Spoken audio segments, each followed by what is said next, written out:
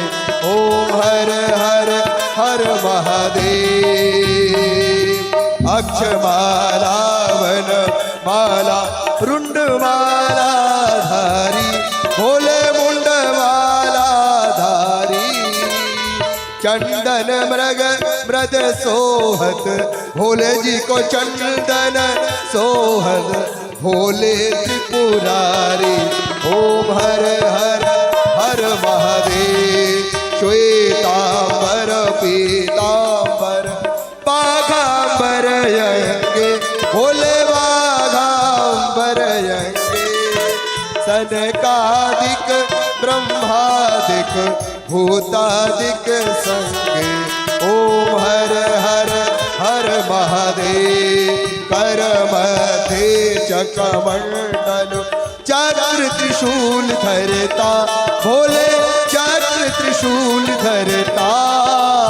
जग करता जग हरता, दुख हरता सुख करता, जग पालन करता। ओम हर हर हर महादेव। ब्रह्मा विष्णु सदा शिव, जानत अविवेका, भोले जानत अविवेका। प्रणवाक्षर के माथे, ओम अक्षर के माथे, ये तीनों एका। ओम हर हर हर महादेव। काशी में विश्वनाथ विराजत, नंदी ब्रह्मचारी, भोले नंदी ब्रह्मचारी। इत उत भोग लगावत, बाबा जी के दर्शन पावत, महिमायति न्यारी। ओम हर हर हर महादेव। हाँ त्रिगुण स्वामी झुकी आरती, जो कोई नर गावे, भोले प्रेम सहित गावे। कहत शिवानंद स्वामी, भजत हरि हर स्वामी, मन वांछित फल पावे। ओम हर हर हर महादेव। जय शिव ओंकारा, भोले